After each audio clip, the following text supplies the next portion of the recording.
Okay, it's rap pack to my pulse flat. We keep it real, no false rap. I got 4 cars and they all black. Got 4 bras and they all that. We call that ballin'.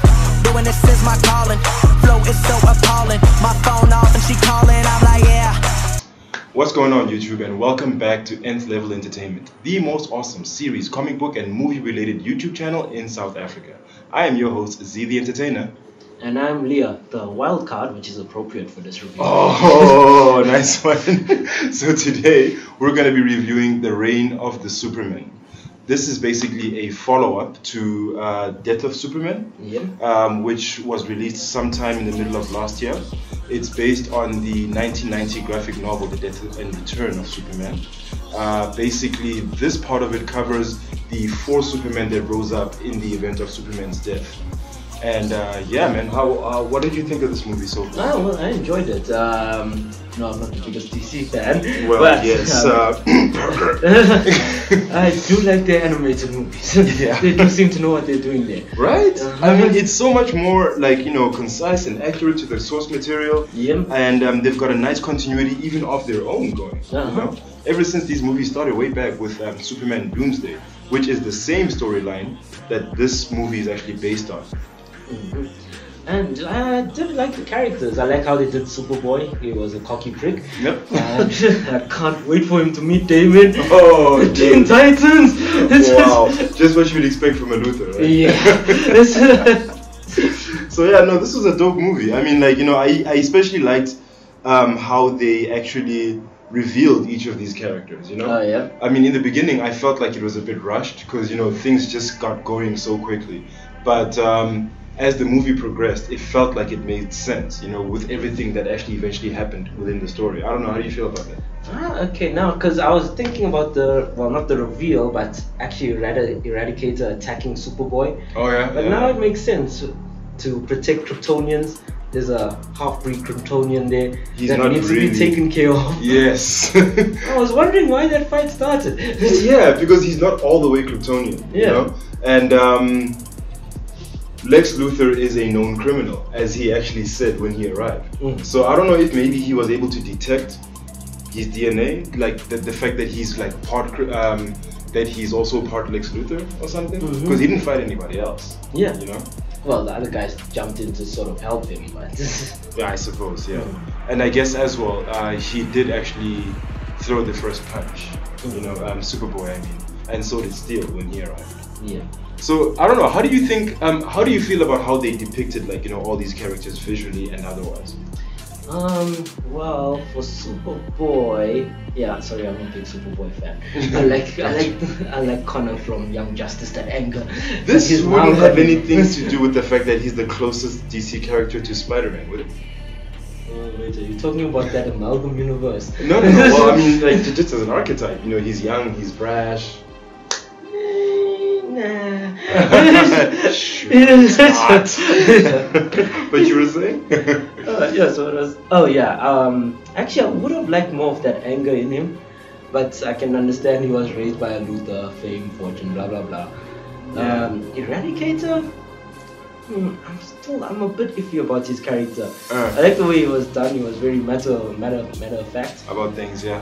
Because he is an AI at the end of the day, you know.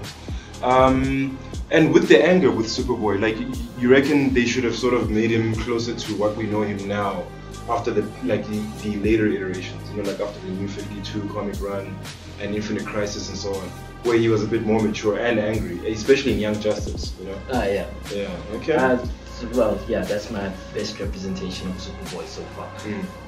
And wow, and then there's the issue of how Wonder Woman and Lois Lane eventually met. Oh my god. How did she know, actually? Well, I mean, look, when she finally figured out that, which was in the previous movie, that Clark Kent is Superman, she realized Superman works with the Justice League and Wonder Woman is not part of the Justice League. So, you know, those were the next best people to ask.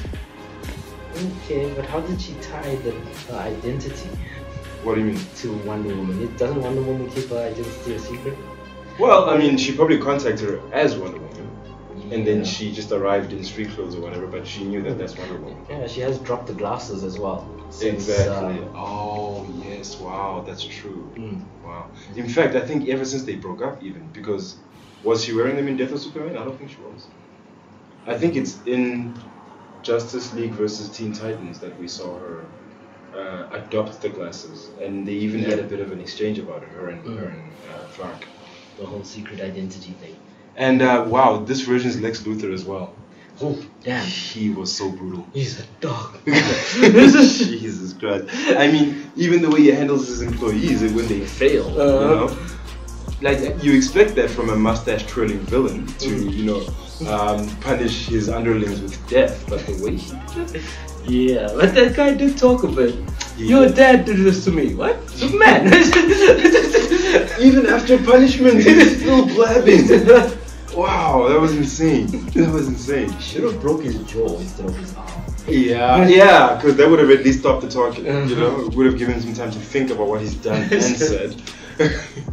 And there was something else that I actually wanted to bring up now as well. Oh yeah, it was so easy for Lois Lane as well to manipulate him, you know, because he's such a clever guy. Like, he already assumed she's offering him sex. Yeah. And he's like, not here. You know. Let me take you to the lab where we clone stuff. Oh my god. Wait, what do you do in this lab? Well, let me explain to you. In great detail.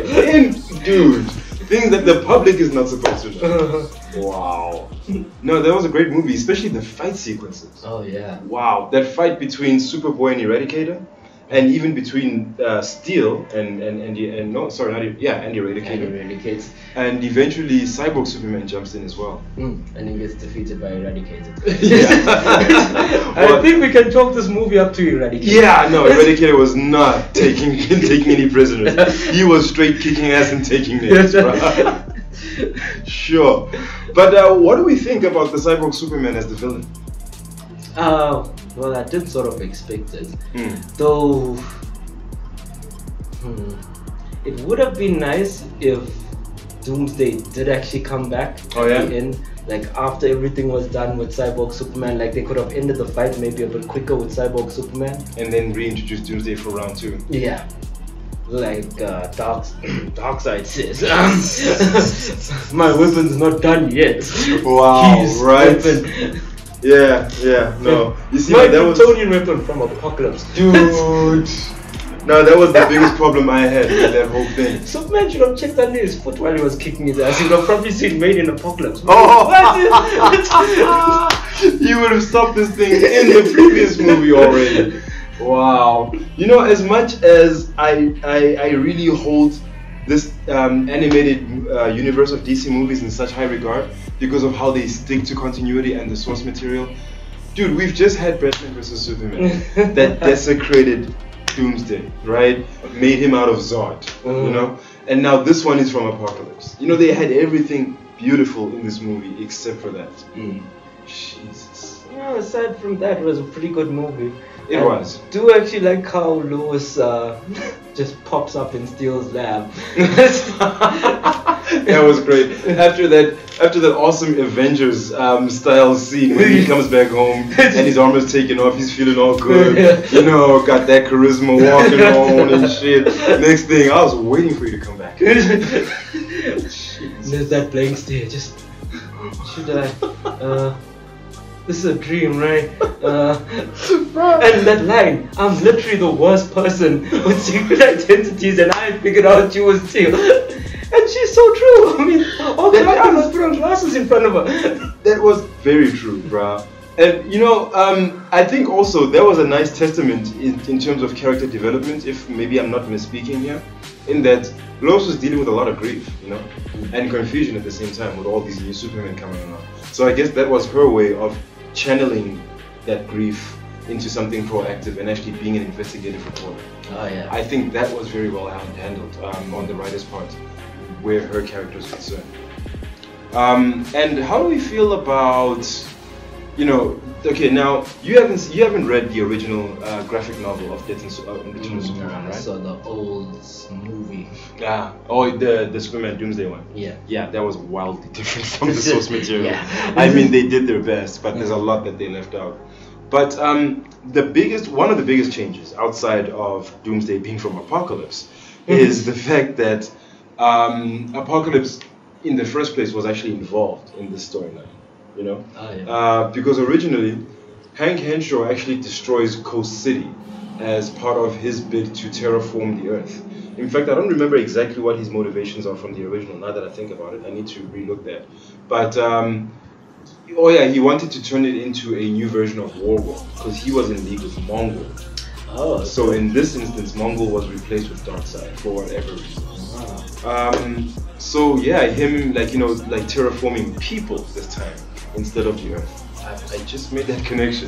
And yeah, so I don't know. What do you think of that plot point? And also how they handled, how these people exit in the movie happened. Well, it was still done well. I mean, they could have caught them while they were falling off the sky. You mean while they were watching them fall? Yeah. The whole Justice League just watch. Dude, should we do something? They're falling. Bruh, that was crazy. That was crazy. But yeah, if you with that point, that actually does that is a good tie-in. Well, a good way to expand the universe. Yeah. Because if you think about it, on the story actually. Yes, as well. Because I mean, if you think about it, Darkseid was involved in the first iteration of this new 52 versions of the characters in Justice League War, the first DC animated movie. So I guess it was a way to tie them back in, because he is a villain character that does have a bone to pick with the Justice League from that first time. So that made sense. Yeah, man, like it was pretty cool. I don't know. Do you have any gripes with the movie? Not really. I would have liked to see a bit more action with the Justice League. I still wanted to see the Titans because they do mention them when they're doing the escort. They do. And Superboy's like, nah, the Titans are cool. That was good connective tissue actually. Yeah. I could have just imagined Damian like perched on a tower like, who's that cocky little? Yeah. So, damn it, I'm out of track. Starfire trying to hold him back. I can take him. Let me out of court. I got criminal right here. Right here. Yeah, no, that was my one gripe, that whole apocalypse storyline and everything. Because that was like wildly different from the original source material. But I guess, they did find a way to work it in well into the story as well. Yeah. And yeah, I mean, about my earlier question about Hank Henshaw being the villain, I feel like he was pretty well fleshed out as far as, how he made his demise in the original movie. So that gave him a lot of motivation to actually be the villain, And that pretty much follows the comic book story, doesn't it? It does, because he was someone who was, you could almost say, devout Superman. Yeah. Because he was his biggest fan kind of thing, and he was very destroyed by the fact that Superman didn't actually save him at the hour of his death. Also remember, it was supposed to be DC's twist on the Fantastic Four. Yes, the Henshaw family. Yeah, because they were all like explorers and stuff. They develop the powers, but then it goes wildly wrong. Dude, tell me about it. A lot like DC's version of the Fantastic Four in Batman Beyond. I don't know if you've seen that episode. They had like their own version. I think one of them was like their version of the Invisible Woman was some woman who was like a transparent Killer Frost kind of person. Oh yeah. And then they did have someone who was kind of like Mr. Fantastic, and there was a version of the Thing, but he was more like Magma. Oh, okay. And they had a Johnny Storm anagram as well, but I can't remember exactly what his powers were. But yeah, all in all, a good movie. Yeah, I mean, if I were to give it a rating, I would say 4 Superman shields out of 5. Yeah, I'd probably go with 4 out of 5 as well. Probably would have gone higher. Yeah. But I really wanted to see the Titans. I really want to see the interaction between Superboy and Robin. Oh, dude, that would have been awesome. Especially with Dick Grayson playing mediator between them. That would have been very interesting as well. Guys, cut it out. Bruce, I'm not winning here. Have you tried the kryptonite? Oh. Well, Damien's used it, and now he's whooping his ass. He keeps it in his locker. So yeah, I don't know, guys. Look, you let us know what you thought of the movie if you've seen it. Comment freely down below. Let us know what you thought.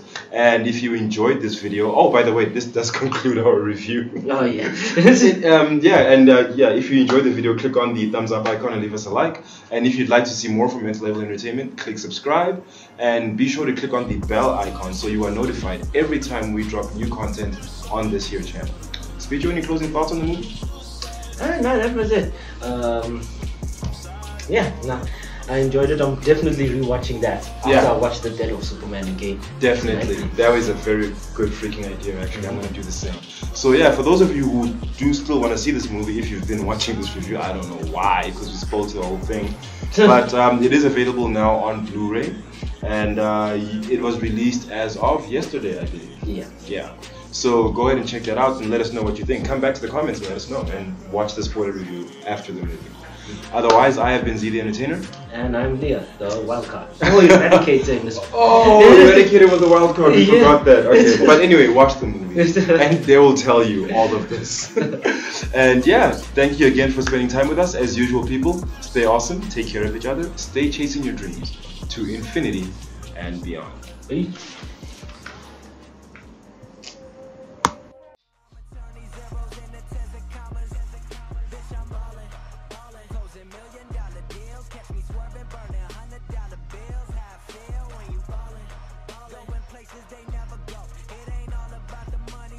Hey guys, thanks a lot. If you want to see some more from us, click here or click here.